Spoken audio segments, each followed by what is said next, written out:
سبحان اللہ، پہلی فضیلت یہ ہے جو یہ پڑھ لے جنت میں جانے والا ہے. بس پڑھ لے کا معنی پھر سمجھ لینا آپ، کنڈیشن اور اپلائیڈ. پڑھ لے مطلب اس کے تقاضوں کو پورا کرے، اس کے مطابق زندگی گزار لے، جنت میں جائیں گا. آئیے پہلی چیز، رسول اللہ صلی اللہ علیہ وسلم فرماتے ہیں، صحیح بخاری کی روایت، آپ نے فرمایا اور کہا ما من عبد قال لا الہ الا اللہ، جب کوئی بندہ یا ایسا کوئی بندہ نہیں ہے جو یہ کہتا ہے لا الہ الا اللہ، نہیں کوئی معبود برحق سوا اللہ کے، آپ نے ثم مات علی ذالک، اور اسی پر اس کی موت آ جاتی ہے جو وہ کہہ رہا تھا کہ نہیں کوئی معبود سوا اللہ کے، برحق سوا اللہ کے، ذالک الا دخل الجنہ، تو وہ سیدھا جنت میں چلا جائیں گا. نہیں کوئی ایسا بندہ اللہ کا جو یہ کہہ دے لا الہ الا اللہ، اس کے تقاضوں کو پورا اس زندگی گزار لے، وہ مرنے کے بعد سیدھا دخل الجنہ، جنت میں چلا جائیں گا. جو اس کلمے کے مطابق زندگی گزارے اور اس کی موت اس کلمے پر ہو جائے، وہ جنت میں جانے والا ہے. میں نہیں سمجھتا ہوں اس سے بڑی کوئی فضیلت اور کسی کلام کی ہو سکتی ہے کہ جس کلام کو انسان زندگی میں پڑھ لے اور اس کلام کے مطابق، اس کلمے کے مطابق، اس سینٹنس کے مطابق اس زندگی گزرے اور اس کلمے کے ساتھ وہ مر جائے، دنیا سے چلا جائے، دخل الجنہ، جنت میں وہ جانے والا ہے. کتنی اہم فضیلت ہے نا. جو اس کلمے کو پڑھ کے اس کے مطابق عمل کر لے، تقاضوں پہ جنت میں جائیں گا. یہ بہت بڑی فضیلت ہے، یاد رکھیے. آئیے اسی طرح اس کلمے کی دوسری فضیلت جو آتی ہے وہ یہ ہے، یہ کلمہ نجات کا ذریعہ ہے، یہ کلمہ نجات کا ضامن ہے، یہ کلمہ سکسیس کی گارنٹی ہے. پہلا تو جنت میں جانے کا ہے، دوسرا سکسیس چاہیے، کامیابی چاہیے، کامیابی دنیا کی اور کامیابی آخرت کی، جس کو بھی چاہیے اسے یہ کلمہ پڑھنا، اس لیے کہ یہ کلمہ ضمانت ہے کامیابی کی، سکسیس کی. نبی اکرم صلی اللہ علیہ وسلم فرماتے ہیں، مسند احمد کی روایت، آپ نے فرمایا اور کہا من قیل من الکلمۃ، آپ نے فرماتے جو میرا لایا ہوا کلمہ پڑھ لے. ٹھیک، اس کے پیچھے ایک پس منظر یہ آتا ہے کہ ابوبکر صدیق رضی اللہ عنہ نے ایک مرتبہ آپ صلی اللہ علیہ وسلم سوال کیا اور پوچھا، دریافت کیا، کوشچن کیا کہ اس دین میں نجات کا ذریعہ کیا ہے، اسلام میں نجات کا ذریعہ کیا ہے، مطلب کس چیز کو آپ یہ کہیں گے کہ یہ نجات کا ذریعہ ہے. تو آپ صلی اللہ علیہ وسلم نے ان کے سوال کے جواب میں کہا اور فرمایا جو میرا کلمہ جو میں نے لایا ہوں لا الہ الا اللہ، نہیں کوئی معبود برحق، نہیں کوئی عبادت کے لائق برحق سوا اللہ کے، جو یہ کلمہ پڑھ لے، قبول کر لے، جس کو میں نے اپنے چچا ابو طالب پر پیش کیا تھا اور اس نے اس کا انکار کر دیا تھا، وہ کلمہ ماننے والے کے لیے نجات ہے. کون سا کلمہ پڑھنے والے کے لیے نجات ہے؟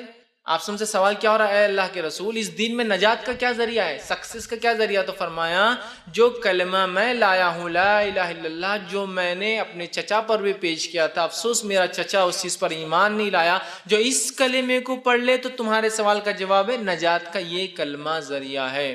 کلمہ توحید لا الہ الا اللہ، کلمہ طیبہ لا الہ الا اللہ، کلمہ شہادت لا الہ الا اللہ نجات کا ذریعہ ہے. نہیں کوئی معبود برحق، کی تو عبادت تو بہت ساری چیزوں کی لوگ کر رہے ہیں نا، اس لیے ہم کہہ رہے ہیں نہیں کوئی معبود برحق، وہ عبادت تو کرتے ہیں لوگ چیزوں کی لیکن وہ برحق نہیں ہے، وہ صحیح نہیں ہے سوا اللہ.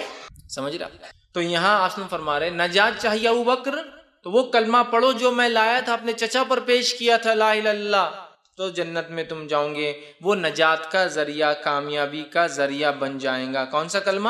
جو آپ صلی اللہ علیہ وسلم نے اپنے چچا کے اوپر جو ہے پیش کیا تھا. ٹھیک، اسی طرح اس کلمے کی تیسری فضیلت یہ آتی ہے کہ یہ کلمہ دنیا کی مصیبتوں سے نجات کا ذریعہ ہے. سبحان اللہ، جنت میں جانے کا ضامن، دنیا میں کامیابی کا ضامن اور آخرت میں نجات کا ذریعہ. یہ کلمہ دنیاوی مصیبتوں اور آفتوں سے بچنے کا باعث اور نجات کا بھی یہ کلمہ ہی ذریعہ ہے لا الہ الا اللہ. یہ بڑی اہم بات ہے، یاد رکھیں، اس لیے کہ ہم جو ہے یہ کلمہ جو ہے پڑھتے نہیں، یہ کلمے کو جو ہے نہ سمجھتے اس کے تقاضوں کو، اور یہ کلمہ جو انسان پڑھ لیتا ہے تو وہ شخص جو ہے اپنے جان و مال کی حفاظت کر لیتا ہے.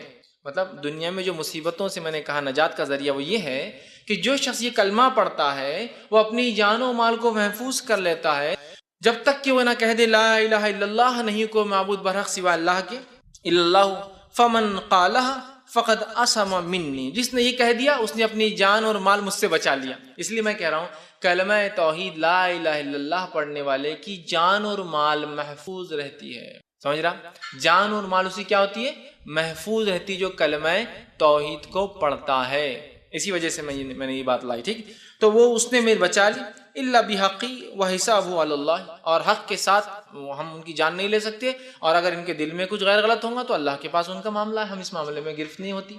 مطلب اگر کسی کے دل میں کوئی چھپا ہو، کوئی منافق ہو تو وہ تو اس کا معاملہ ہے، ورنہ ہمارا تو معاملہ ختم ہو۔ تو گویا کلمہ توحید لا الہ الا اللہ پڑھنے سے دنیا میں مصیبتوں اور پریشانیوں سے اور قتل و غارتگی سے انسان بچتا ہے۔ چوتھا فائدہ اور فضیلت اس کلمہ توحید کی وہ یہ ہے، یہ کلمہ طیبہ جو ہے یہ جڑ ہے اور باقی سارے اعمال جو ہے وہ شاخیں ہیں۔ کلمہ طیبہ اسلام کی ایکچول جڑ ہے۔ اسلام اگر ایک جھاڑ ہے تو کلمہ طیبہ لا الہ الا اللہ جڑ ہے، روٹس ہے، اور اس کے بعد جتنے عمل، نماز، روزہ، زکوٰۃ، حج، اچھائی کا حکم دینا، برائی سے روکنا، صدقات اور خیرات کرنا اور نیکی کرنا اور جہاد کرنا اور جو کچھ ساری چیز کی شاخیں ہیں۔ تو کلمہ طیبہ جڑ ہے، روٹ ہے، اور باقی سارے اعمال جو زندگی میں آپ اور میں کرتے اسلام جو حکم دیتا ہے وہ سب کیا ہے؟ برانچز ہے، اس کی شاخیں ہیں اس کی۔ تو روٹ بہت ضروری ہے، اچھی ہو ہماری، مضبوط ہو۔ تو آئیے ہم دیکھتے ہیں، اس لیے کہ آپ صلی اللہ علیہ وسلم نے جو ہے حدیث میں فرمایا کہ یہ روٹ ہے جو میں بیان کر رہا تھا، یہ اس کی جڑ ہے اسلام کی۔ اس کے تعلق سے حدیث صحیح بخاری کی روایت آپ نے فرمایا اور کہا ایمان کی 70 سے زیادہ شاخیں ہیں، ان میں سب سے بہترین شاخ لا الہ الا اللہ ہے، اور سب سے چھوٹی شاخ راستے سے تکلیف دہ چیز کو ہٹانا ہے، اور شرم و حیا بھی ایمان کی ایک شاخ ہے۔ کیا فرمایا؟ ایمان کی 70 سے زیادہ برانچز ہے، ایک روایت میں 77 تک ہے، 70 سے زیادہ 77 برانچز ہے۔ سب سے افضل برانچ اس کی سب سے اعلیٰ ہے لا الہ الا اللہ، اور سب سے ادنا ہے راستے سے تکلیف دہ چیز کو ہٹانا۔ تو گویا لا الہ الا اللہ جڑ ہے اور باقی تمام چیزیں کیا ہے؟ وہ اس کی شاخیں ہیں، یاد رکھیں۔ لا الہ الا اللہ کیا ہے؟ جڑ ہے، اور باقی تمام چیزیں کیا ہے؟ اس کی شاخیں ہیں، یاد رکھیں۔ اسی طرح اس سے فضیلت پتہ دی۔ پانچویں فضیلت کلمہ طیبہ کی وہ یہ ہے، کلمہ طیبہ کی مثال ایک پاکیزہ درخت کی ہے، ایک پاک جھاڑ کی ہے، یاد رکھیے، اور ایسا جھاڑ جو پھل بھی لاتا ہے، بہت تناور ہے، بہت مضبوط ہے، اس کی شاخیں آسمان کو جا کر چھوتی ہے۔ تو کلمہ طیبہ ایک بہترین درخت ہے، یاد رکھیے، جو پھل لاتا ہے۔ اس کا معنی یہ ہے کلمہ طیبہ ایک جھاڑ ہے جس کو اگر دنیا میں انسان لگاتا ہے تو اس کا پھل معنی ہے آخرت میں اس کا بدلہ پائیں گا۔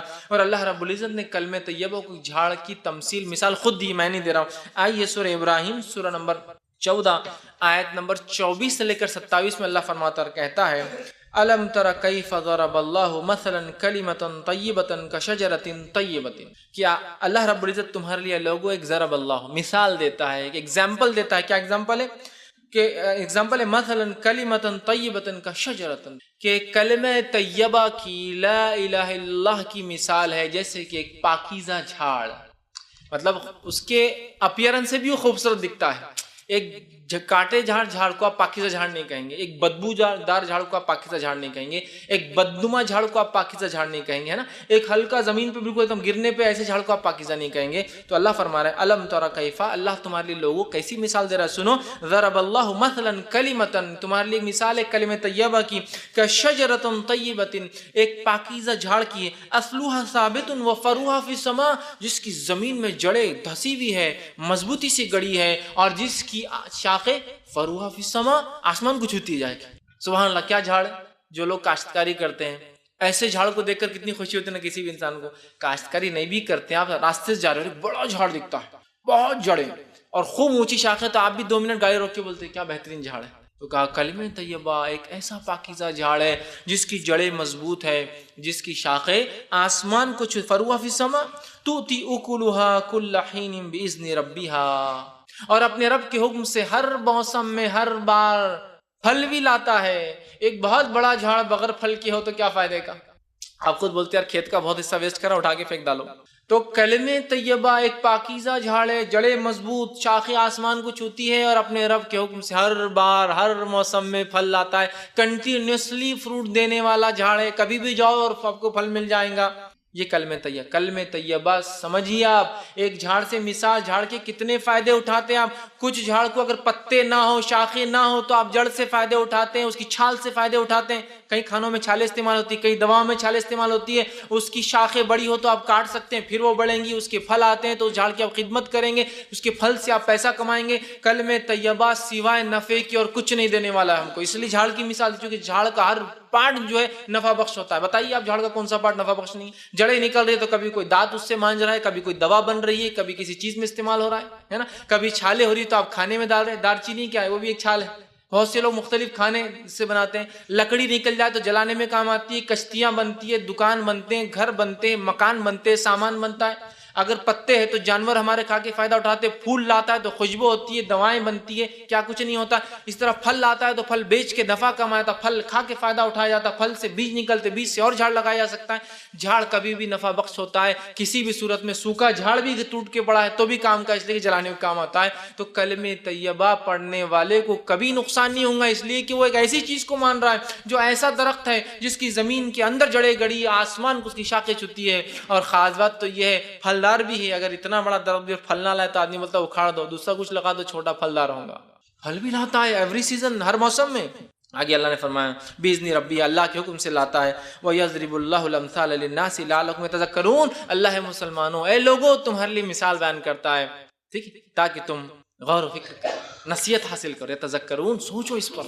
کیسی مثال ہے کلمہ طیبہ کی؟ آئیے آگے۔ وَمَثَلُ كَلِمَةٍ خَبِيثَةٍ كَشَجَرَةٍ خَبِيثَةٍ اجْتُثَّتْ مِنْ فَوْقِ الْأَرْضِ مَا لَهَا مِنْ قَرَارٍ، اور کلمہ خبیثہ کی، لا الہ الا اللہ کے خلاف جتنے کلمے ہیں جو شیطان کی طرف سے ہوتے ہیں، اللہ نے فرمایا مَثَلُ كَلِمَةٍ خَبِيثَةٍ كَشَجَرَةٍ کہ کلمہ شیطان کے کلام کی، کلمہ لا الہ الا اللہ کی جتنی باتیں اس کے علاوہ کہی جا رہی ہے، ان کی مثال ایسی ہے کشجرۃ خبیثۃ، اور بہت برے جھاڑ کی، جس کو دیکھنا بھی نہیں۔ کشجرۃ طیب، اس کو دیکھنا بھی پسند ہے، کلمہ طیب، یہ برا جھاڑ جس کو دیکھنا بھی ہے نا، کچھ جھاڑوں کو آپ کو دیکھتے لگتا ہے ان کو دیکھنا بھی اچھا نہیں، میں دیکھتے کاٹے آنکھ پہ آ رہے، اتنا گندا جھاڑ ہے نا، تو بیکار جھاڑ ہے۔ تو کہا اس کی مثال بیکار جھاڑ کی ہے، اور آگے فرمایا اس کی جڑیں بھی اندر نہیں جاتی ہے، کھوکھلی پوری زمین پہ اکھڑی ہوئی، جس کو دیکھ کر ہی آپ کو لگ رہا ہے یہ کچھ ٹکنے والا جھاڑ نہیں ہے، زیادہ آندھی طوفان مصیبتوں میں کام نہیں آنے والا، اس کو سہارا لینا بولے تو یہ اپنے اوپر گرنے والا ہے۔ اور وہ خرار بھی نہیں ہے، وہ ایسا جھاڑ ہے کہ کبھی بھی گر سکتا ہے، آپ کو دیکھ کر اس کی جڑوں کی ڈھیل ایسا لگ رہا ہے کبھی بھی گر سکتا ہے۔ اللہ فرمایا ما لہا من قرار، رک بھی نہیں سکتا ہے۔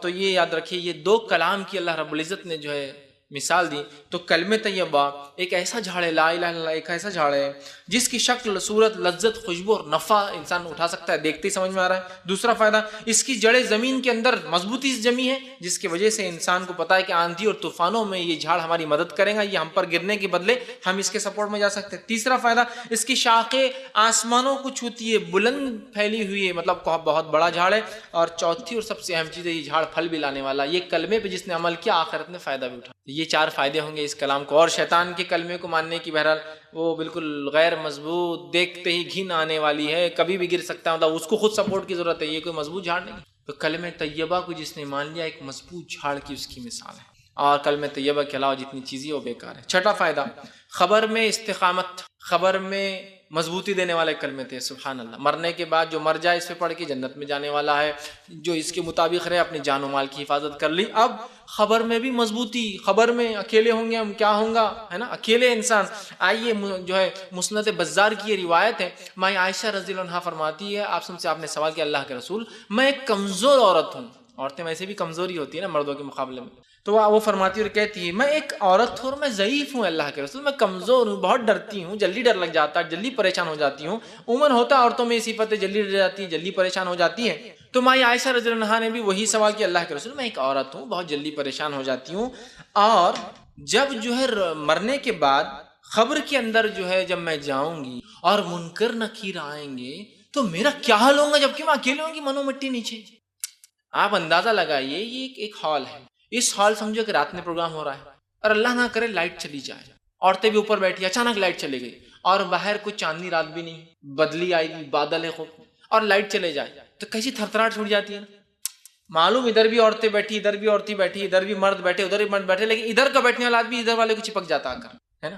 لائٹ جاتے ہی ایک عورت دوسرے عورت کا ہاتھ پکڑ لیتی، وہ خود جھنجلا کے ارے چھوڑو ہم خود پریشان ہیں لائٹ جانے سے، ہے نا، خوف، ڈر، حالانکہ ہم 100 لوگ بیٹھے ہیں، ہم 50 لوگ بیٹھے ہیں، اور لائٹ چلے اندھیرے ڈر۔ تو میں عائشہ کہتی اللہ کے رسول خبر منو مٹی نیچے، ساتھ کوئی نہیں ہے، لوگوں نے مٹی ڈال دی تو ایک روشنی آنے کی بھی جگہ نہیں ہے، ایک ٹمٹپانے والا چھوٹا دیا بھی نہیں ہے، اور میں ایک ضعیف کمزور عورت، اور جب منکر نکیر میرے سامنے آ جائیں گے اور آ کر پوچھیں گے من ربو کا، میں کیا جواب دوں گی؟ ایک روایت میں آتا صحابہ نے کہا اللہ کے رسول یہ منکر نکیر اتنی خوفزدہ حالت میں آئیں گے، زمین کو اپنے دانتوں سے پھاڑتے ہوئے آئیں گے، جن کے دانت بیلوں کی سینگوں کے اتنے ہوں گے، آنکھیں بڑی بڑی اور لال ہوں گی، اور گرجدار آواز میں زمین کو پھاڑ کر آئیں گے، انداز لگا کیسی مخلوق، اور کہیں گے من ربو کا، اور جن کی آواز کڑکتی بلی جیسی ہوئی گی، کڑکتی بلی سے تو اچھے لوگ گھبرا جاتے جب بغیر کڑکے، تو ہے نا، آواز کڑکتی بجلی جیسا، من ربو کا.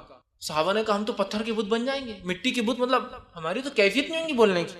یہ ہماری عائشہ نے بھی یہ سوال کیا کہ ہم تو جم جائیں گے، ہم تو کچھ نہیں کہہ پائیں گے.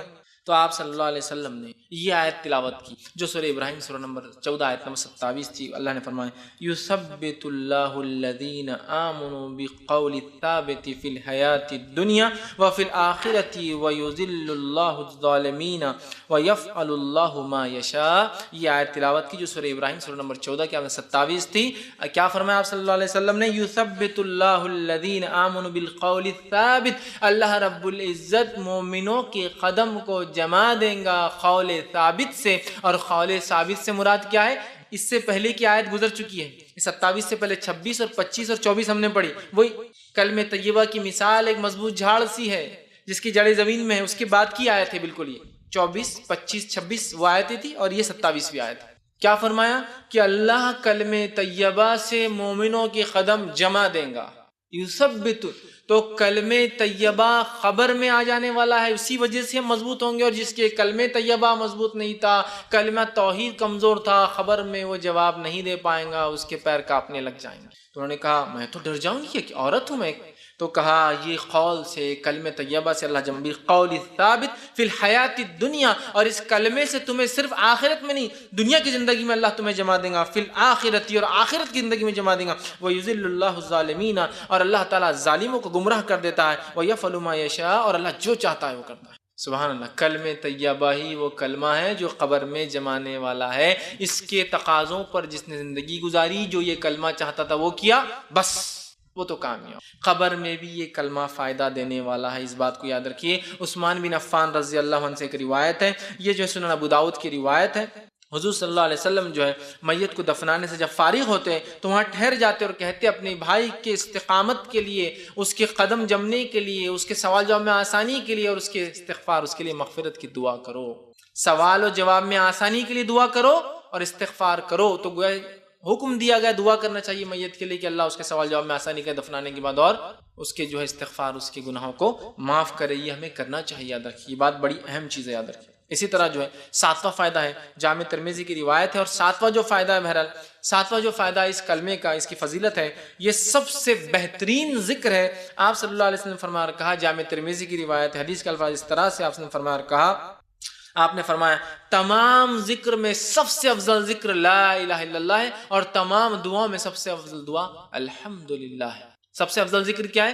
لا الہ الا اللہ. اس سے افضل کوئی ذکر نہیں، کوئی ذکر نہیں. یاد رکھ لیجیے، لا الہ الا اللہ سب سے افضل ذکر ہے. ہم اپنی زندگی کا معمول بنا دیں، لا الہ الا اللہ، لا الہ الا اللہ. اٹھتے بیٹھتے سوتے جاگتے کھاتے پیتے آتے جاتے، بس ایک ورد لگا رہے زبان پہ، لا الہ الا اللہ، لا الہ الا اللہ، لا الہ الا اللہ. سب سے بہترین ذکر لا الہ الا اللہ، سب سے بہترین دعا الحمدللہ. یہ اس کا 7واں فضائل تھے. 8ویں فضیلت اس کلمے کی اور کلام کی، کلمہ طیبہ جو شخص پڑھے گا روز قیامت نبی اکرم صلی اللہ علیہ وسلم کی شفاعت کا مستحق ہوں گا. پڑھیں گا سے مراد اس کے تقاضوں کے ساتھ عمل کر کے دنیا سے گیا ہو، اسی پر قائم تھا، تو آپ شفاعت سفارش کریں گے. صحیح بخاری کی روایت ہے، آپ صلی اللہ علیہ وسلم فرمایا کہا جو اس کلمے کو سچے دل سے پڑھیں گا رسول اللہ صلی اللہ علیہ وسلم کی شفاعت حاصل ہوں گی. آپ فرماتے اسعد الناس بشفاعتی یوم القیامت من قال لا الہ الا اللہ خالصا من قلبہ ونفسہ. جس شخص نے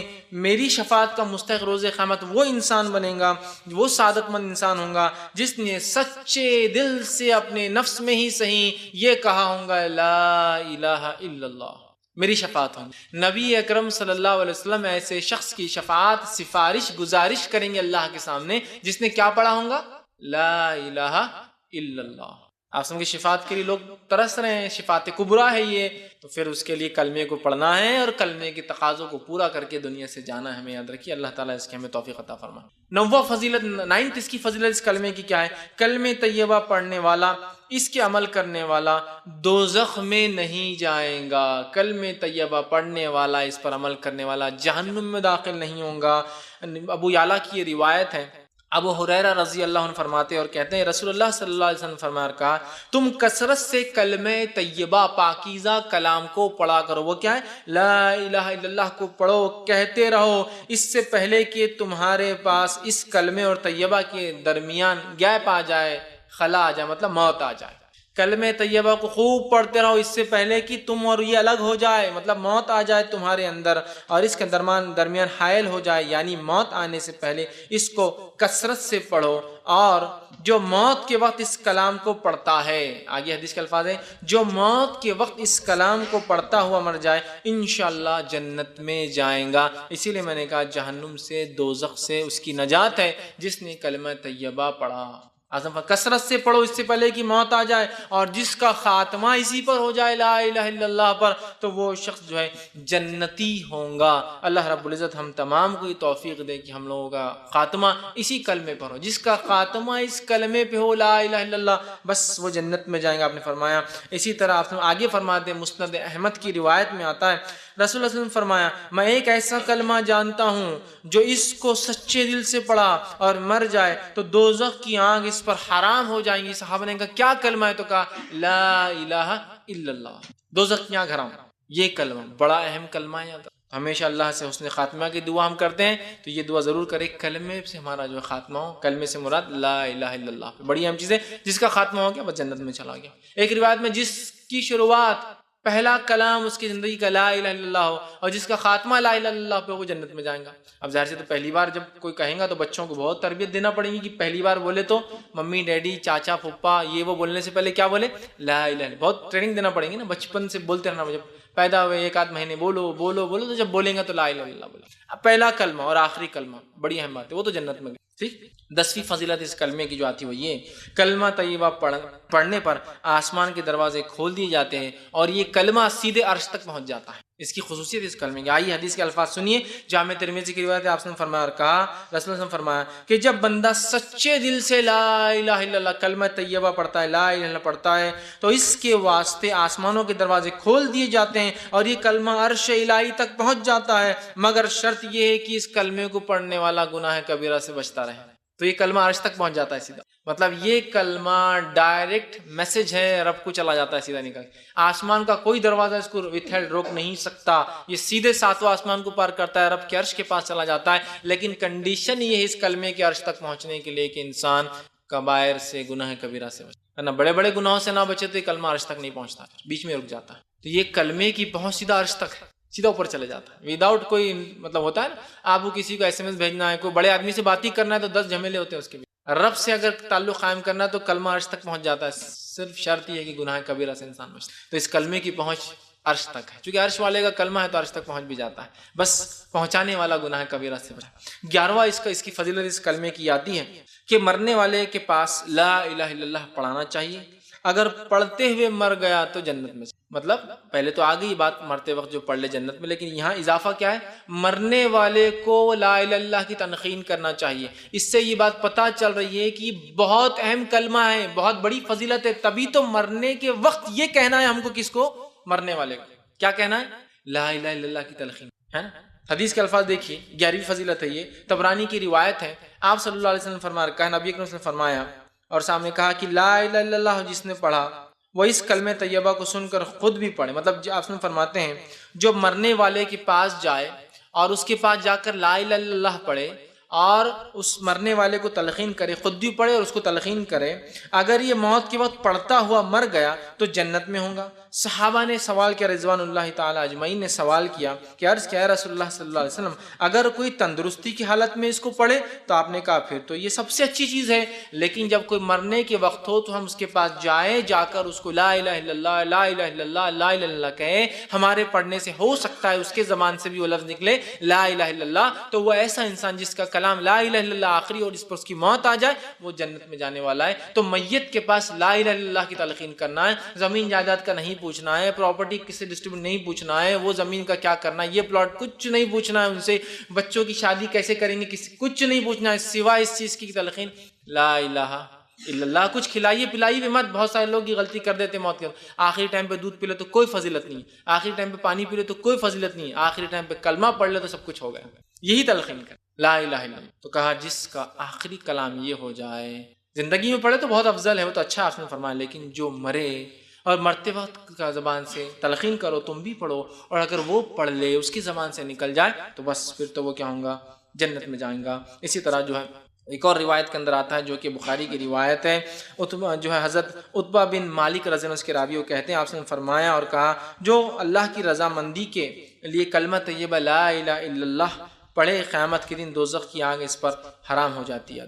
بخاری کی روایت، دوزخ کی آگ اس پر حرام ہو جاتی، پہلے بھی آئی یہ بات، اور اگر مرتے وقت پڑھ لے تو جنت اس پر واجب ہوتی۔ 12ویں اس کی فضیلت اس کلمے کی ہے، کلمہ طیبہ کا پڑھنے والا جہنم سے نکالا جائے گا۔ اب چلے گیا کوئی انسان جہنم، گناہ گار تھا چلے گیا اور بھگت رہا ہے سزا جہنم کی، تو نکلنے کا سامان بھی کلمہ طیبہ ہے۔ مرتے وقت پڑھ لے تو جنت، پڑھ لیا تو جہنم حرام ہو گئی۔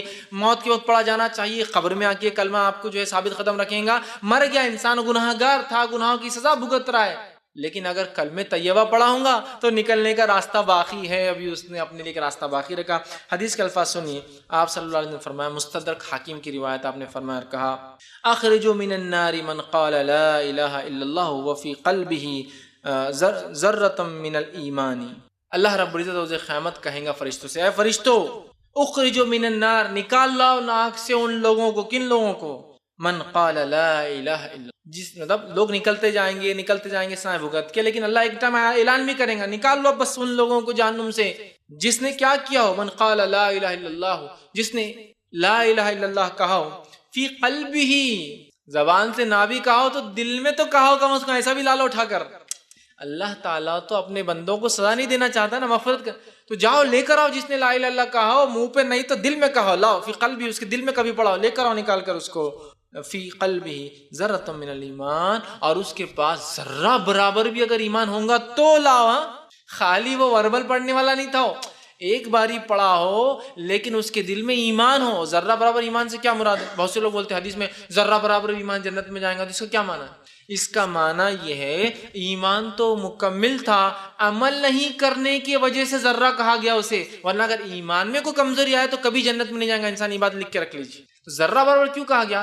ایمان تو مکمل ہو اس کا، لیکن عمل نہیں کرنے کے ذرہ کے لفظ استعمال کیے گئے۔ بہت سے لوگ بولتے ہیں اپن ایمان کیسا بھی رہے چل جا، ذرہ کا لفظ ہے نا، ذرہ تو ہے اپنے پاس، نہیں، ذرہ سے مراد ایمان مکمل تھا، جیسا ہونا ویسا تھا، لیکن اعمال نہیں ہونے کو ذرہ کہا جا رہا ہے اس کو حدیث میں۔ تو کہا ذرہ برابر ایمان ہو اور دل میں لا الہ الا اللہ کہا ہو، اس کو نکال کے لاؤ، اخرجوا من النار من قال لا الہ الا اللہ، نکال لاؤ اس کو جس نے لا الہ الا اللہ کہا ہو۔ پھر آگے فرمایا وذکرنی، اور میرا کبھی ذکر کیا ہو، وخافنی فی مقام، اور کبھی میرے سامنے کھڑے ہونے سے ڈرا ہو۔ ان سب کو لاؤ، دل میں پڑھا ہو، کبھی منہ سے کہا ہو، اور میرا ذکر کیا ہو کبھی، اور میرے سامنے کھڑا ہونے سے ڈرا ہو، یہ سب لوگوں کو نکال کے لا دو، اور فرشتے جا کر نکال کے لائیں۔ 13واں فائدہ اس کلمے کا لا الہ الا اللہ کی فوائد اور اس کے فضائل جو ملتے ہیں وہ یہ ہے، جو شخص 10 مرتبہ اس کلمے کو پڑھیں گا وہ اس کی مثال ایسی ہے جیسے کہ اس نے جو ہے 4 غلاموں کو آزاد کیا۔ حدیث میں الفاظ یوں حسن فرماتے ہیں، جو شخص لا الہ الا اللہ وحدہ لا شریک لہ لہ الملک ولہ الحمد وہو علی کل شیء قدیر، لیکن اس میں بھی لفظ لا الہ الا اللہ وحدہ لا شریک، نہیں کوئی معبود حق سوا اللہ رب العزت کے، وحدہ وہ ایک ہے، لا شریک لہ اس کے ساتھ کوئی شریک نہیں، اس کا کوئی ہمسر نہیں، اس کا کوئی برابر نہیں، اس کے لائق کوئی عبادت میں نہیں ہے، اس کی کوئی صفات نام اور صفات کسی کی ویسے نہیں ہے، لا شریک کوئی شریک نہیں، لہ الملک اسی کے لیے ساری ملکیت ہے، والحمد و تمام تعریف ہے اسی کے لیے، وہو علی کل شیء قدیر وہ ہر چیز پر قادر ہے۔ جو اس کو پڑھ لیں گا 10 مرتبہ پڑھیں گا تو اس کو ایسا ثواب ملیں گا جیسے اس نے اسماعیل علیہ السلام کی اولاد سے 4 غلاموں کو آزاد کیا ہو۔ اسماعیل علیہ السلام کا حسب اور نسب یہ دنیا کا سب سے پاکیزہ حسب اور نسب ہے۔ آپ صلی اللہ علیہ وسلم نے فرمایا آدم سے لے کر مجھ تک میری نسب میں کسی نے زنا نہیں کیا۔ کافر تو ہو سکتے ہیں، نسب کے اعتبار سے کوئی فالٹ نہیں، نسب پاکیزگی نسب کی کہ ساری اولادیں جو ہے کوئی ولد الزنا نہیں ہے، تو کہا میری نسل میں آدم سے لے کر اور آپ اسماعیل علیہ السلام کی نسل سے، تو گویا اسماعیل علیہ السلام مطلب سب سے پاکیزہ نسل میں سے 4 غلام آزاد کرنے کے برابر ہے۔ حدیث میں اسماعیل علیہ السلام کی اولاد میں سے، مطلب اسماعیل علیہ السلام کی اولاد تو کسی نے غلام بنا دیا، ان میں سے 4 لوگوں کو آزاد کرنے کا ثواب ہے 10 مرتبہ لا الہ الا اللہ وحدہ لا شریک لہ لہ الملک ولہ الحمد وہو علی کل شیء قدیر پڑھنے کا۔ اس میں شروعات لیکن پھر لا الہ الا اللہ، یہ کلمے کی فضیلت دیکھیے، اصل تو یہی ہے، اس کے بعد پوری تعریف ہے، نہیں کوئی معبود برحق سوا اللہ کے وحدہ، پھر وہ ایک ہے، اصل کلمہ لا الہ الا اللہ ہی اس کے اندر وہ ایک ہے، اسی کے لیے ملکیت ہے، اس کا ہمسر کوئی نہیں ہے، ساری تعریف اسی کے لیے ہے اور وہ سب چیز پہ قادر ہے نا۔ یہ 13واں فائدہ تھا۔ 14 بینیفٹ لا الہ الا اللہ کا پڑھنے کا اس کا فضیلت واتی ہوئی ہے، اس کلمہ طیبہ میں اسم اعظم ہے، اللہ کا وہ اسم ہے، وہ نام ہے جو نام اللہ کو سب سے زیادہ پسند ہے، اور جس نام کے وسیلے سے جب دعا کی جاتی تو اللہ دعا کو رد نہیں کرتا۔ بہت سے لوگ بولتے دعائیں مانگے تو کیا وسیلہ لے، یہ وسیلہ ہے اسم اعظم۔ آپ سے کیا فرماتے سنیے، حدیث مسند احمد کی ہے، حدیث کا الفاظ اس طرح سے آپ سے فرما کہا جو اسم اعظم کے ساتھ دعا کریں گا اللہ تعالیٰ اس کی دعا قبول فرمائیں گا۔ جو حضرت اسماء بنت یزید جو ہے رضی اللہ عنہا جو ہے فرماتی ہے کہ آپ سے نے فرمایا کہ اللہ کا اسم اعظم بڑا نام ان دو آیتوں میں ہے، جو اسم اعظم کے ساتھ دعا کریں گا اللہ اس کی دعا کو رد نہیں کریں گا۔ پھر اسماء بنت یزید رضی اللہ عنہا فرماتی ہے کہ آپ صلی اللہ علیہ وسلم فرمایا ان دو آیتوں میں اللہ کا اسم اعظم ہے، ان دو آیتوں میں جو اللہ کے اسم نام ہے، اس نام کے وسیلے سے کوئی دعا مانگے تو اللہ دعا رد نہیں کرتا۔ پہلی آیت کون سی؟ سورہ بقرہ سورہ نمبر 2 آیت نمبر 163 163 میں اللہ نے فرمایا وَإِلَٰهُكُمْ إِلَٰهٌ وَاحِدٌ لَا إِلَٰهَ إِلَّا هُوَ الرَّحْمَٰنُ الرَّحِيمُ۔ یہ آیت کیا ہے؟ وَإِلَٰهُكُمْ إِلَٰهٌ، تمہارا معبود صرف تمہارا عبادت کے لائق صرف ایک ہے، واحد ایک ہے، لا الہ الا ہو، نہیں ہے کوئی معبود برحق سوائے اس اللہ کے، هو الرحمن الرحیم، وہ بڑا رحم کرنے والا، نہایت مہربان اور رحم کرنے والا ہے۔ تو یہ اسم اعظم ہے، اس میں کیا ہے؟ لا الہ الا ہو، لا الہ الا الرحمن الرحیم۔ تو یہاں بھی لا الہ کا لفظ دیکھیں پھر اس جملے کے اندر اس میں اعظم میں بھی آ گیا۔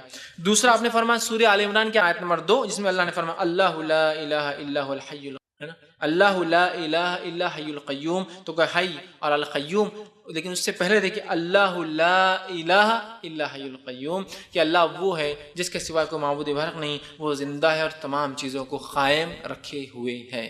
پھر آگے لا الہ الا اللہ اسم اعظم۔ تو لا الہ الا اللہ کی فضیلت دیکھیے، جو لا الہ الا اللہ کے ساتھ اللہ کی دوسرے اسماء و صفات جوڑ کر جو ان آیتوں میں آ رہے دعا کرتا ہے اس کی دعا رد نہیں ہوتی۔ کتنی بڑی فضیلت ہے لا الہ الا اللہ۔ آئیے اسی طرح جو ہے لا الہ الا اللہ کی 15ویں فضیلت، کلمہ توحید کی 15ویں فضیلت، کلمہ طیبہ کی 15 فضیلت کیا ہے؟ وہ یہ کلمہ طیبہ مشکل کشائی اور قاضی الحاجت ہے۔ مشکل کشائی، پریشانی، حاجت روائی کے لیے اس کلمے کو پڑھنا چاہیے۔ آئیے حدیث کے الفاظ اس طرح سے ہے، اور یہ حدیث مسند احمد کی ہے۔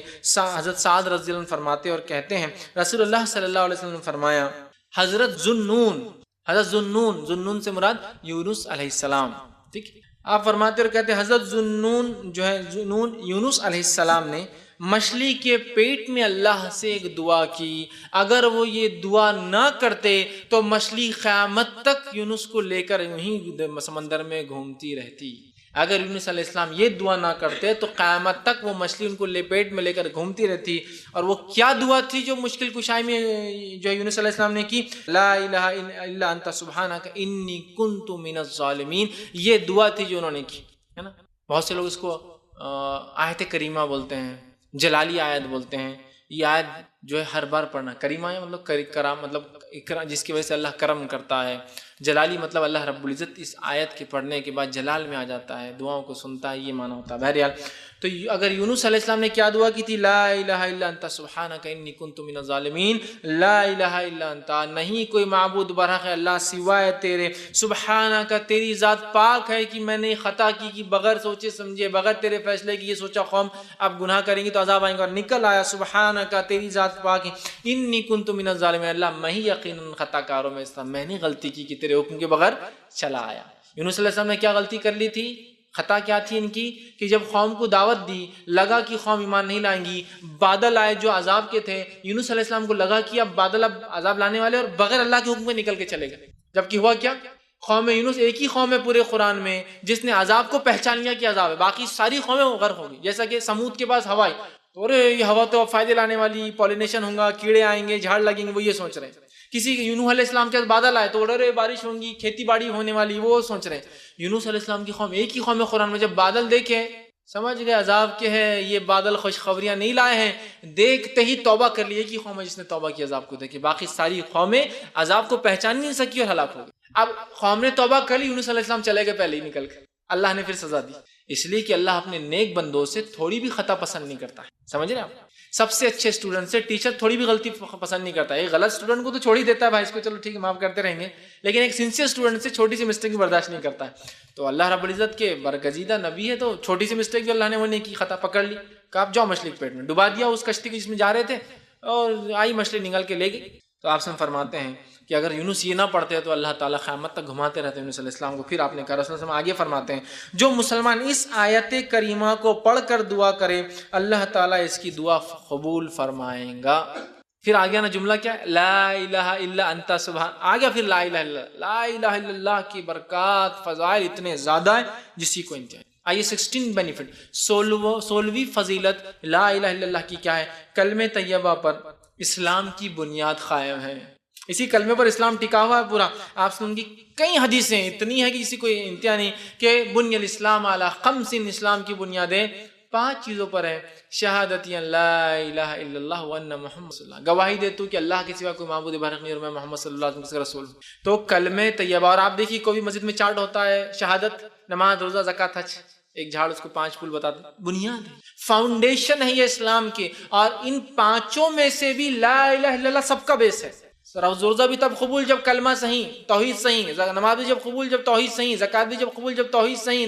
سب چیزیں جبھی قبول. حج بھی تبھی قبول جب توحید صحیح. تو یہ بیس ہے. تو کلمہ طیبہ فاؤنڈیشن ہے، بیس ہے اسلام کا. جس کا یہ غلط اس کا پورا اسلام غلط، جس کا یہ صحیح پورا اسلام صحیح. 16 بینیفٹ فضیلت پورا اسلام اس پر ٹکا ہے. تو کلمہ طیبہ کو معنی کو سمجھنا، اس کے مطابق زندگی گزارنا یہ ہماری ضرورت ہے، ورنہ ہم ناکام کہلائیں گے آخرت میں. 17واں فائدہ اور آخری فائدہ جو آج رکھوں گا اس کی فضیلت کلمہ طیبہ کی، لا الہ الا اللہ کی، وہ کیا ہے؟ کلمہ طیبہ کا وزن بڑا بھاری ہے. اس کی اتنی بڑی فضیلت. آئیے کیا فضیلت ہے کہ موسیٰ علیہ السلام جیسے نبی بھی پریشان ہو گئے. اب اس کی فضیلت سنی. آئیے حدیث کے الفاظ اس طرح سے، صحیح ابن حبان کی روایت ہے. نبی اکرم صلی اللہ علیہ وسلم فرماتے اور کہتے ہیں موسیٰ علیہ السلام نے ایک مرتبہ دیکھا سارے ہی لوگ لا الہ الا اللہ کہتے ہیں، میں نبی ہوں، میں کچھ ایکسٹرا کرنا چاہتا ہوں، مجھے کچھ الگ ملنا چاہیے. تو ایک مرتبہ اللہ سے کوشچن کیا، سوال کیا اور کہا اے پروردگار، اے دنیا کائنات کو چلانے والے، آپ مجھے کوئی ایسے کلمہ سکھا دیجئے کہ جس کو پڑھ کر میں آپ کو یاد کرتا رہوں. ان کو کیا لگا وہ نبی ہے، کچھ ہٹ کر پڑھنا چاہیے، نبی نے کچھ ہٹ کر عبادت ہونی چاہیے. تو کہ اللہ کچھ ایسا کلمہ بتاؤ کہ جو کلمے کو میں پڑھوں تو اسپیشل آپ کی عبادت ہو، آپ کو یاد کروں اور اس کے ساتھ دعا مانگا کروں آپ سے، میں اس کلمے کے ساتھ ٹھیک مانگا کروں. اللہ تعالیٰ نے فرمایا لا الہ الا اللہ. موسیٰ لا الہ الا اللہ پڑھو، اگر تم کو میرا ذکر کرنا ہے، سب سے افضل ذکر کرنا اور اس کلمے کے ذریعے دعا مانگنا ہے. تو کون سا کلمہ ہے مانگنے کے لیے؟ لا الہ الا اللہ. اے اللہ تو ہی سب کچھ دینے والا. یہ کلمہ ہے، وسیلہ ہے. تو کہا دعا مانگنا ہے تو اس کلمے کے ذریعے مانگنا. اب موسیٰ علیہ السلام نے فرمایا، حضرت موسیٰ علیہ السلام نے کہا، فرمایا یہ تو تیرے سارے ہی بندے کہتے ہیں نا، میں تو اسپیشل چاہ رہا ہوں نا کچھ. سبھی کہہ رہے ہیں، یہ بھی کہہ رہا ہے، وہ بھی کہہ رہا ہے، سبھی کہہ رہے ہیں، میری پوری قوم کہہ رہی ہے، آنے والے لوگ کہیں گے، پچھلے لوگوں نے کہا. میں تو اسپیشل چاہ رہا ہوں کچھ آپ سے، میں تو آپ سے کلام کرتا ہوں نا، کلیم ہوں، تو اسپیشل کچھ دیجئے مجھے. تو اللہ رب العزت نے فرمایا موسیٰ علیہ السلام سے عرض کیا یہ تو تیرے سارے بندے کہتے ہیں.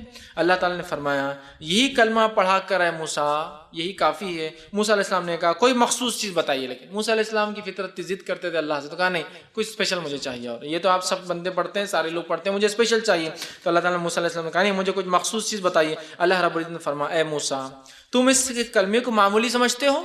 معمولی سمجھتے ہو؟ اگر اس کلمے کا وزن ترازو میں کیا جائے اور ایک پڑھنے میں ساری زمین اور ساری آسمان، مطلب 7 زمین اور 7 آسمان، مطلب 14 چیزیں رکھ دی جائے، اور دوسرے پلڑے میں صرف لا الہ الا اللہ جس کو تم معمولی سمجھ رہے ہو، مجھ سے کچھ ایکسٹرا مانگ رہے ہو، اگر اس کو رکھ دیا جائے تو لا الہ الا اللہ کا پلڑا بھاری ہو جائے گا، اور 7 زمین اور آسمان ہلکے ثابت ہوں گے. اور 7 زمین اور آسمان کا وزن کیا ہو سکتا ہے ہم اندازہ نہیں لگا سکتے. ان امیجنیبل اماؤنٹ آف ویٹ ہے وہ، اس وزن کا اندازہ نہیں. ہماری دنیا کے وزن کتنا ہوگا، ہماری صرف ملکی وے گیلیکسی میں ہمارے سورج اور ہماری جو آس پاس جو کائنات میں پلانٹ جس کو کہتے ہیں ان کا وزن کتنا ہوگا، اور ہماری ملکی وے گیلیکسی جس کے اندر دودھیا گیلیکسی میں 100 ٹریلین سٹار ہے، بہت بڑی گنتی ہوتی ہے، 100 بلین کا 1 ٹریلین ہوتا ہے، 100 ٹریلین سٹار ہے، اور ایک ایک تارہ سورج سے بھی کہیں کہیں گنا 10 20 30 40 بلکہ سورج کے مقابلے میں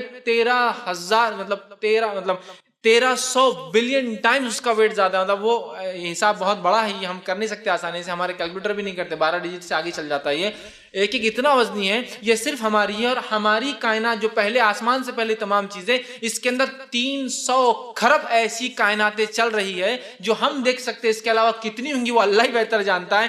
یہ سب پہلے آسمان سے پہلے کی بات ہو رہی ہے، ابھی پہلا آسمان باقی ہے، دوسرا تیسرا. تو 7 آسمان اور 7 زمین گویا 14 چیزیں ایک پلڑے میں ہیں، ڈال دی جائے، اور صرف ایک پلڑے میں لا الہ الا اللہ ڈال دیا جائے تو منہ سے یہ پلڑا بھاری پڑ جانے والا. یہ اس کی فضیلت لا الہ الا اللہ کی. تو کیا یہ فضیلت صرف پڑھنے سے ہے؟ نہیں میرے بھائیوں، پڑھ کر اس کے تقاضوں کو پورا کر کے ساری زندگی توحید پر گزار کے اسی پر مرنے پہ ملتی ہے فضیلت۔ یہ کلمہ بہت بھاری کلمہ ہے جو ہمیں مل چکا ہے، یاد رکھیے، اس کا فائدہ اٹھانے کی ضرورت ہے۔ آئیے آگے ایک اور واقعہ سنیں، بڑا پیارا واقعہ ہے اور مسند احمد کی روایت ہے۔ آپ صلی اللہ علیہ وسلم فرماتے ہیں میری امت کا ایک شخص جو شخص ہوگا، اس شخص کو سب کے سامنے لایا جائے گا۔ ایک شخص اس امت سے، امت محمدی سے لایا جائے گا، سب کے سامنے لایا جائے گا۔ اس کے اعمال کے 99 دفتر ہوں گے، 99 رجسٹرز فل ہو چکے ہوں گے، اور 99 کے 99 رجسٹرز گناہوں سے فل ہوں گے۔ اس کے اتنا گنہگار میری امت کا ایک شخص لایا جائے گا جس کے 99 دفتر ہوں گے، حساب کتاب کے رجسٹرز ہوں گے۔ ہر دفتر کو جب اس کے سامنے کھولا جائے گا تو ایک دفتر زمین سے لے کر آسمان تک کھل جائے گا، جہاں تک نظر جائیں گے اس کا دفتر کھلا ہے، کھلا ہے، کھلا ہے، کھلا ہے اور کھلا ہے۔ اتنا بڑا دفتر، مطلب ایک اس کا رجسٹر جس میں اس کے نام اعمال فرشتوں نے لکھے ہیں، ایک دفتر جب کھولا جائے گا تو زمین اور آسمان کے اتنا جہاں تک نظریں جائیں گی وہ دفتر کھلا ہوگا اور اس میں اس کے گناہ لکھے ہوئے ہوں گے۔ تو 99 رجسٹر بھرے ہوئے اس کے صرف گناہ سے، 99 دفتر، حدیث میں الفاظ ہے۔ اللہ سبحانہ تعالیٰ اس سے فرمائیں گا اور اسے کہیں گا کیا تو ان دفتروں میں سے کسی دفتر اور کسی فرشتے کی لکھی ہوئی چیز کا انکار کرتا ہے، ڈینائل کرتا ہے کہ میں نے گناہ نہیں کیا؟ کہیں گے اللہ نہیں، میں ایک چیز کا بھی تجھ سے انکار نہیں کر سکتا ہوں کہ گناہ میں نے نہیں کیا، مطلب میں نے سب کیا یہ گناہ۔ 99 رجسٹرز گناہوں سے فل ہے، ایک دفتر زمین سے آسمان کے بیچ میں کھلا ہے، سارے گناہوں سے بھرے۔ اللہ پوچھیں گا بندے تجھ پر کوئی ظلم تو نہیں ہو رہا ہے نا، میرے فرشتوں نے کوئی بات غلط تو نہیں لکھی ان دفتروں میں سے، چیک کر۔ وہ کہیں گے اللہ ایک بات بھی تیری فرشتوں نے غلط نہیں لکھی، سب کیا میں نے، واقعی میں اتنا گناہ گار تھا۔ ان کا اقرار کر لیں گا، وہ کہیں گا دفتر کا انکار کرتا ہے، وہ لکھنے والے نگران فرشتوں سے تجھ پر کوئی ظلم کیا ہے؟ تو وہ شخص کہیں گا اور اللہ تعالیٰ سے فرمائیں گا اے اللہ تیرے فرشتوں سے کوئی خطا اور غلطی نہیں ہوئی میرے پروردگار۔ پھر اللہ تعالیٰ فرمائیں گا کیا تجھے کوئی عذر ہے، کیا تو کوئی پیش کر سکتا ہے ایک عذر کہ نہیں ایسا نہیں اللہ، ایسا تھا تو ایسا کیا؟ وہ کہیں گے اللہ مجھے کوئی عذر نہیں، میں نے گناہ کیے ہے، میں کیا بولوں اب تجھے، نہ میرے پاس کوئی عذر ہے، نہ تیرے فرشتوں نے کوئی مسٹیک کی رائٹنگ میں، سب صحیح ہے جو انہوں نے لکھا ہے، میں تھا اتنا گناہ گار، 99 دفتر میرے گناہوں سے جو بھرے واقعی میں نے کیے۔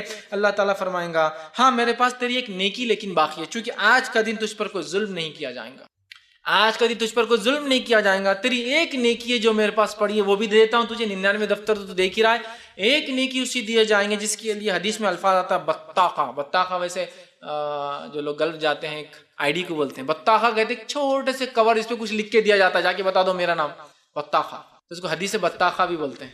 تو اس کو ایک چھوٹا سا آئی کارڈ اللہ ایسا چھوٹا سا دیں گا، چٹھی دیں گا، کہیں گا ایک ہی نیکی ہے تیری ملتی ہے، چونکہ آج ظلم تو نہیں ہوگا، 99 دفتر کھلے گناہ کے، نیکی بھی تیری لیکن ہے، تو وہ ایک چھوٹا سا کور جو بند ہوگا لفافہ، ایک چھوٹی چٹھی ہوں گی اس کو دی جائیں گی، تیرا ایک نیکی باقی تھی، یہ ایک نیکی تو لے لے، ٹھیک ہے، اور ہاں تیری ایک نیکی جو میرے پاس ہے تو اس نیکی کو لے لے، اور قیامت کے دن تجھ پر کوئی ظلم نہیں کیا جائے گا، جو تیرے گناہ ہے اس کی سزا دی جائیں گی، جو تیری نیکیاں وہ بھی تجھے دی جائیں گی نا، ایسا نہیں کہ اتنے گناہ ہے تو تیری ایک نیکی نہیں، لے تیری نیکی دی جائیں گی، اور اس کے بعد وہ نیکی کو لیں گا، پھر ایک پرچہ نکالا جائے گا جس میں جو ہے وہ جو پرچہ ہوگا، جب وہ پرچے کو وہ انسان کھولے گا اس پرچے میں لکھا ہوگا اشہد ان لا الہ الا اللہ و اشہد ان محمد عبدہ و رسولہ، یہ لکھا ہوا ہوگا۔ اس نے زندگی میں ایک بار گواہی دی تھی کہ میں گواہی دیتا ہوں کہ اللہ کے سوا کوئی معبود برحق نہیں، اور میں گواہی دیتا ہوں کہ محمد صلی اللہ علیہ وسلم اس کے بندے اور رسول ہے۔ بندے اور رسول، اور بندہ انسان ہوتا ہے، عبد کہتے ہیں انسان کو، بندے اور رسول ہے، ایک انسان ہے اور اس کے رسول ہے، یہ اس میں لکھا ہوگا۔ پھر اللہ عز و جل جو ہے فرمائیں گا جس جگہ تیری نیکی تولی جاتی ہے اس جگہ تو حاضر ہونا، وہاں میں تجھ سے بات کروں گا۔ پھر وہ بندہ اسے ایک بطاخے کو لے کے 99 رجسٹر تو اٹھانے لائق اس کی طاقت نہیں تھی، ایک چھوٹا سا کارڈ لیں گا بطاخہ جس پہ یہ لکھا ہوگا، وہ جائیں گے اللہ رب العزت کے سامنے، جب اللہ اس کو بلائیں گے کہ مقام پہ، مطلب پہلے بات چیت ہوں گی، حساب شاید کسی اور جگہ اور ہوگا جہاں نام عمل تولے جائیں گے، فرسٹ بات چیت ہوں گی پھر نام عمل تولے جائیں گے، تو اللہ کہیں گا وہاں ملنا مجھ سے، وہاں میں تیرے اس بطاخے اس جو چھوٹی نیکی کو دیکھا جائے گا کیا اس سے ہوتا ہے، اور وہ انسان پریشان ہوگا کہ ایک نیکی 99 دفتر میرے فل تھے گناہوں سے، اور اللہ تعالیٰ جو ہے کہیں گا کہ وہاں آ کر مجھ سے ملنا، حاضر ہونا۔ وہ شخص کہیں گا اے اللہ یہ پرچہ 99 دفتروں کے مقابلے میں کیا ثابت ہوگا، کیوں مجھے بلا کے وہاں رسوا کر رہے ہیں، ڈال دیجیے جہنم میں اٹھا کے، وہاں ہوں اتنا سا ایک بطاخہ ایک چھوٹا سا لے کر کوپن لے کر آ رہا ہوں، اور وہاں کیا ثابت ہوگا 99 رجسٹروں کے مقابلے میں ایک نیکی کیا میری ثابت ہوگی، کیوں آپ ذلیل کرنے وہاں بلا رہے ہیں، یہیں مجھے جہنم میں ڈال دیجیے۔ تو اللہ کہیں گا نہیں آج کے دن ظلم نہیں ہوتا ہے، جب تولے جائیں گے بولے تو تولے جائیں گے، ظلم نہیں ہونے والا، تو تم وہاں آ جانا۔ اور وہ جو ہے آج تیرے ثواب میں کوئی کمی نہیں ہوگی، جتنا کیا اتنا تو دینا ہی پڑے گا، لہٰذا تیرا بطاخہ تولا جائے گا اور دیکھا جائے گا اس کے معاملے، اور پھر وہ چھوٹی سی چٹھی جو اس کے پاس ہوں گی وہ لے کر جائیں گا، جس میں کلمہ طیبہ پڑھا ہوں گا زندگی میں سچے خالص دل سے ایک باری سے وہ لکھی ہوئی ہوں گی، اس پہ لے کے آئیں گے، اور چنانچہ کلمہ طیبہ والا جو ہے ترازو لگایا جائیں گا، اور ایک پلڑے میں کلمہ طیبہ رکھ دیا جائیں گا اور دوسرے پلڑے میں اس کے سارے 99 دفتر گناہوں کے رکھ دیے جائیں گے۔ آپ وسلم فرماتے اور کہتے چنانچہ جو ہے وہ تولا جائیں گا اور اس دن کمی نہیں ہوگی، تو کلمہ طیبہ والا پلڑا اس کا بھاری پڑ جائے گا 99 دفتروں گناہوں کے مقابلے میں، کیونکہ اس نے ایک بار سچی گواہی دی تھی اللہ کے بارے میں، تو 99 اس کی دفتر جو گناہوں کے تھے ہلکے پڑ جائیں گے، اور ایک کلمہ اس کا پلڑا بھاری رکھا جو ہے بھاری پڑ جائے گا، پرچے کے ایک جو ہے پلڑے میں رکھا جائے گا اور نام اعمال کے 99 دفتر دوسرے پلڑے میں رکھ کے تولے جائیں گے، تو دفتر والا پلڑا جو چھوٹا ہے وہ ہلکا پڑ جائے گا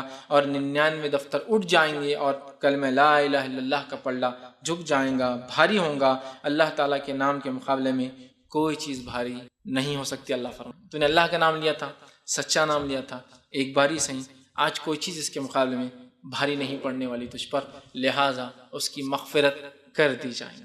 لا الہ الا اللہ کی فضیلت دیکھ رہے ہیں، یقیناً اس حدیث کو کبھی بھی اس معنی مت لیجئے، اس معنی میں ہرگز مت لیجئے کہ یہ حدیث دعوت دے رہی ہے گناہ کرنے پر۔ اس نے گناہ کیے تھے، اس نے خطائیں کی تھی، لیکن اس کے اپنے رب سے معافی تھی، اور اس کے پاس لا الہ الا اللہ سچے دل سے بولا گیا باقی تھا۔ میں اور آپ نہیں جانتے واقعے میں، اور گناہ یاد رکھیے جو ہو جاتے ہیں ایک الگ چیز ہے، گناہ کرنا جان بوجھ کے یہ اللہ کے خلاف ضد ہے، یاد رکھیے، یہ سرکشی کہتے ہیں۔ معلوم ہے اس کے عذاب نہ ہے کہ آؤں گا دیکھا جائے گا کریں گے، نہیں، اس نے کیے، وہ نادم تھا، اس نے توبہ کی ہوں گی، اللہ نے توبہ قبول کر لی تھی، اور اس ایک کلمے کے مقابلے میں اس کو معاف کر دیا۔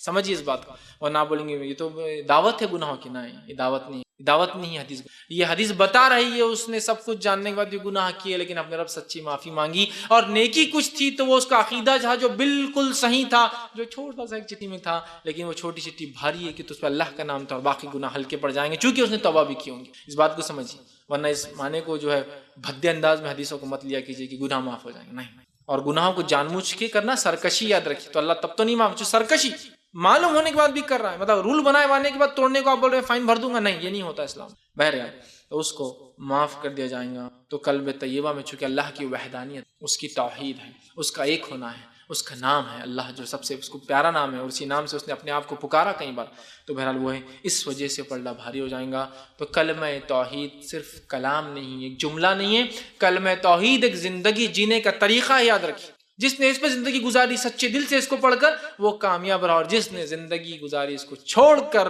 اس کے معنوں کو چھوڑ کر، اس کے تقاضوں کو پورا نہ کر کے، وہ کامیابی کے بارے میں سوچے بھی نہ، یاد رکھیں، سوچے بھی نہ کامیاب۔ تو بہرحال یہ بہت ضروری ہے کہ ہم کلمہ توحید کا سچے دل سے اقرار کریں، جو اس کا حق ہے اس کو ادا کریں، اس کے مطابق اپنی زندگی گزاریں۔